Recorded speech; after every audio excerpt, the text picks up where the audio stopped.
Now, the principle number 2, which is actually the third we're treating, but it's second in the order of things, is to be an authoritative parent. What does that mean? It means to have a strong sense of your moral authority, and your right to be respected and your right to be obeyed. Now, a lot of parents, in my experience, have never given their child what I call the obedience speech. Obedience is a virtue for children. Children should obey their parents. They should obey their teachers.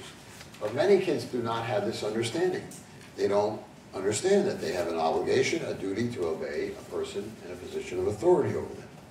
So they need an explanation of this, which tells them, you know, your job as a child is to obey me. I am your father, I'm your mother. When I ask you to do something, you must obey. When I give you a direction, you must obey. Same as in school.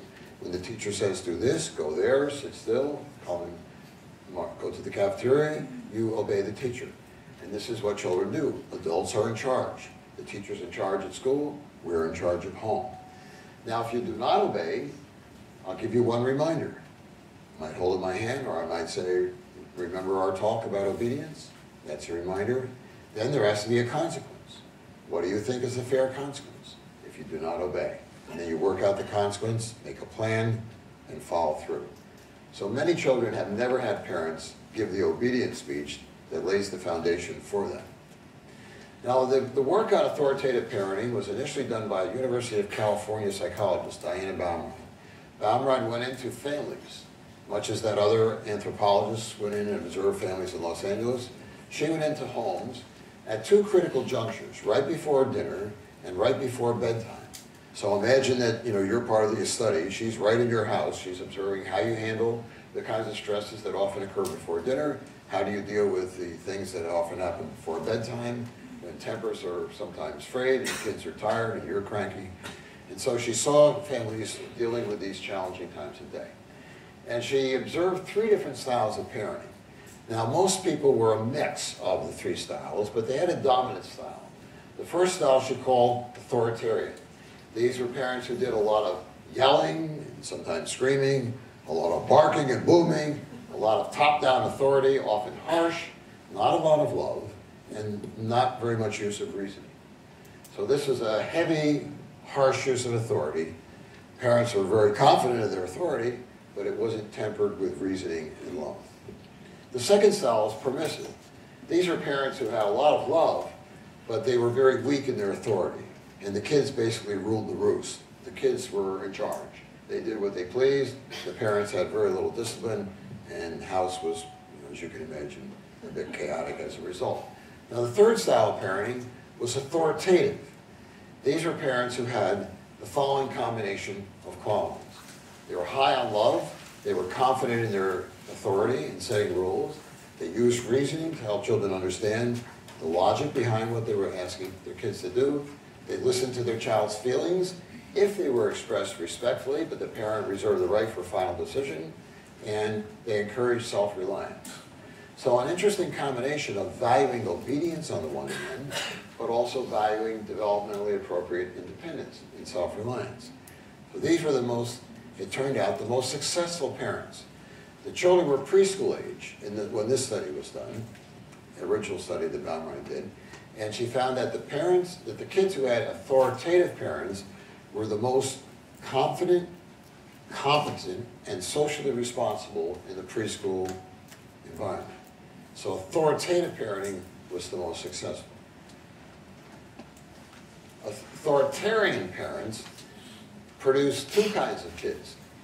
They either produce submissive children who remain submissive personalities, or they produce kids who at some point became rebellious, especially in the teenage years. Some kids, in response to authoritarian parenting, basically say, hey, you're not going to control me anymore. I'm 15, I'll do what I please, I'll run away if I want to, you know, I'm out of control.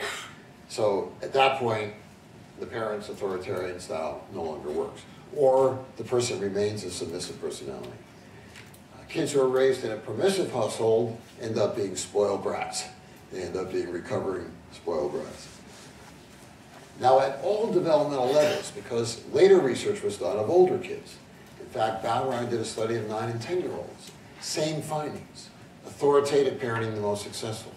Lawrence Steinberg and his colleagues at Temple University did a study of 20,000 teenagers in 10 different communities across America. Same finding. Authoritative parents had the most responsible teenagers, the most confident teenagers, the most confident teenagers.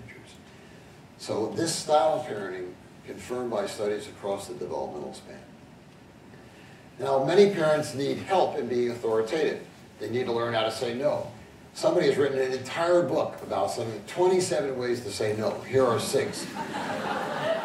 No, and that's final. No, don't ask me again. I thought about the answer, still no. I know you know how to nag, it don't work. Nice try, the answer is no.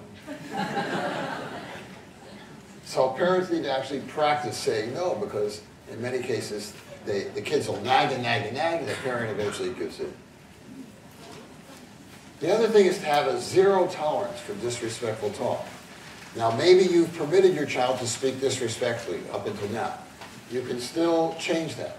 You can say, you know, done some thinking about this, there has to be a change in our house. It's really not permissible ever to speak in a disrespectful way. I am your father. I am your mother. You must respect and honor me.